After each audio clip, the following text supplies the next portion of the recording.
Hello दोस्तों, एक बार फिर से आपका स्वागत है माई स्मार्ट यूपी बिहार के इस यूट्यूब चैनल में।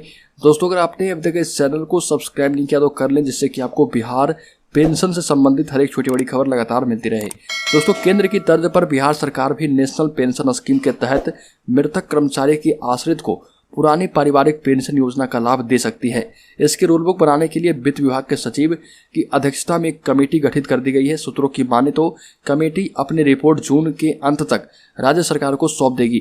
नए बदलाव के तहत मृतक कर्मचारियों के आश्रित को उनके आखिरी वेतन भुगतान की 50% राशि पेंशन के तौर पर दी जाएगी। हालांकि इसका लाभ नए नियुक्त होने वाले कर्मचारियों को मिलेगा। इसके लिए कर्मचारियों को पहले ही ऑप्शन चुनना होगा। वैसे भविष्य में एनपीएस के तहत आने वाले पुराने कर्मचारियों के आश्रितों को भी यह लाभ दिया जा पाएगा, क्योंकि केंद्र के नए एवं पुराने सभी कर्मियों को यह फायदा अभी मिल रहा।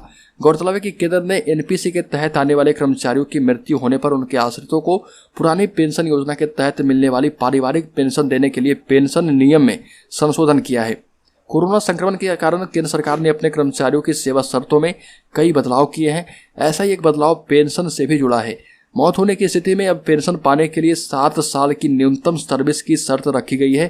पहले प्रावधान था कि पेंशन पाने के लिए किसी भी स्थिति में 10 साल की सेवा जरूरी है, लेकिन अब मौत होने पर पारिवारिक पेंशन के लिए 7 वर्ष की सेवा की शर्त रख दी गई है। ऐसे में उनके परिजनों को आखिरी पेमेंट का 50% पेंशन के तौर पर दी जाएगी। कार्मिक मंत्रालय ने हाल ही में इस आशय का आदेश जारी कर दिया है। वही दोस्तों, पारिवारिक पेंशन के लिए 7 साल की सेवा ही जरूरी होगी। केंद्र ने 2004 में एनपीएस लागू किया था। 2005 में बिहार सरकार ने भी अपने कर्मचारियों के लिए एनपीएस शुरू किया। प्रदेश में 1,95,000 कर्मचारी एनपीएस के दायरे में आते हैं। दोनों में फर्क में हम इस रूप में समझ सकते हैं कि पुरानी पेंशन के लिए कर्मचारी की सैलरी से कोई कटौती नहीं होती थी। वहीं एनपीएस में सैलरी में 10% की कटौती की जाती है। इसमें 14% हिस्सा सरकार देती है।